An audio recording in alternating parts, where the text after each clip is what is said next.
जय माता दी। राधे राधे।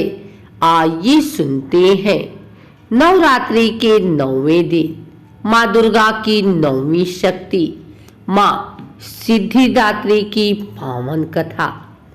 माँ दुर्गा की 9वीं शक्ति का नाम सिद्धिदात्री है। ये सभी प्रकार की सिद्धियों को देने वाली है। नवरात्रि पूजन की 9वें दिन इनकी उपासना की जाती है। इस दिन शास्त्रीय विधि विधान और पूर्ण निष्ठा के साथ साधना करने वाले साधक को सभी सिद्धियां की प्राप्ति होती है। सृष्टि में कुछ भी उसके लिए अगम्य नहीं रह जाता है। ब्रह्मांड पर पूर्ण विजय प्राप्त करने की सामर्थ्य उसमें आ जाती है। मार्कंडेय पुराण के अनुसार अणिमा, महिमा, गरिमा, लघिमा, प्राप्ति, प्राकम्य, ईशित्व और वशित्व ये 8 सिद्धियां होती हैं। ब्रह्म वैवर्त पुराण के श्री कृष्ण जन्मखंड में यह संख्या 18 बताई गई है।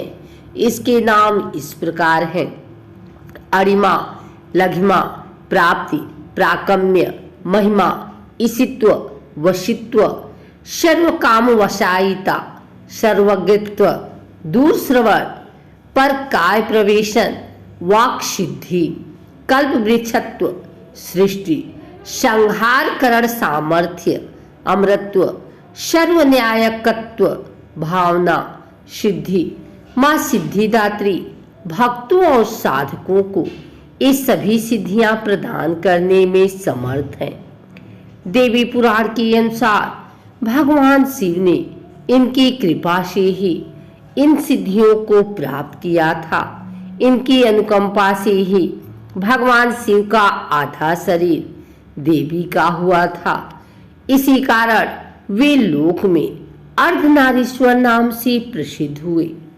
माँ सिद्धिदात्री 4 भुजाओं वाली है।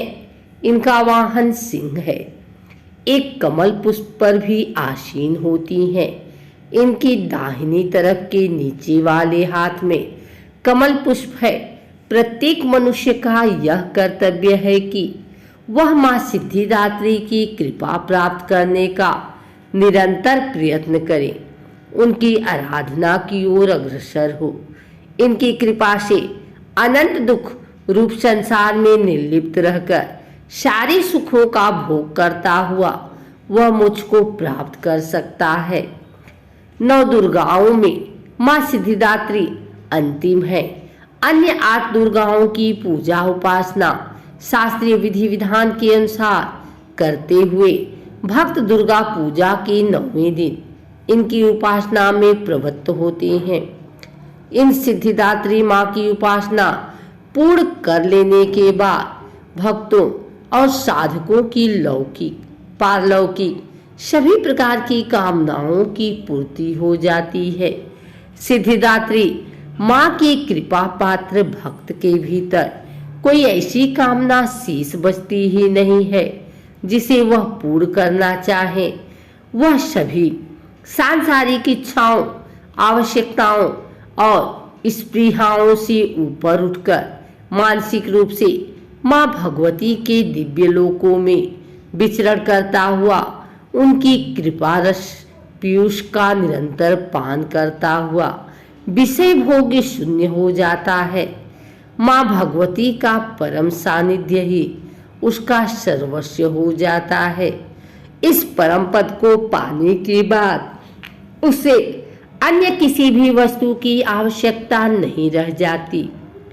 माँ के चरणों का यह सानिध्य प्राप्त करने के लिए हमें निरंतर नियमनिष्ठ रहकर उनकी उपासना करनी चाहिए।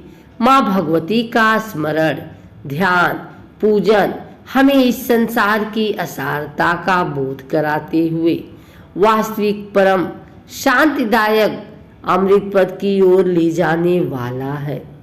इनकी आराधना से जातक को अणिमा, लघिमा, प्राप्ति, प्राकम्य, महिमा, ईशित्व, सर्वकामवशायिता, दूरश्रवण, परकामा, प्रवेश, वाक्सिद्ध, अमरत्व, भावना, सिद्धि आदि समस्त सिद्धियों, नौ निधियों की प्राप्ति होती है।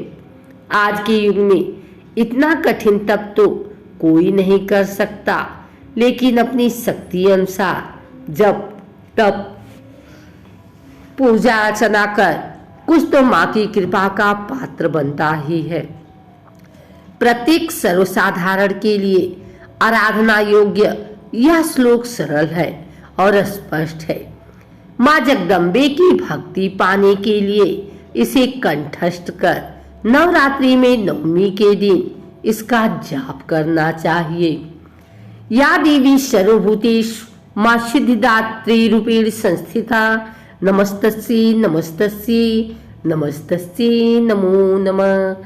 और हे माँ सर्वत्र विराजमान और माँ सिद्धिदात्री के रूप में प्रसिद्ध अम्बे, आपको मेरा बार बार प्रणाम है, या मैं आपको बार बार प्रणाम करती हूँ। हे माँ मुझे अपनी कृपा का पात्र बनाओ। अगर आपको हमारी वीडियो अच्छी लगी हो तो इसे लाइक करो, कमेंट करें, शेयर करें।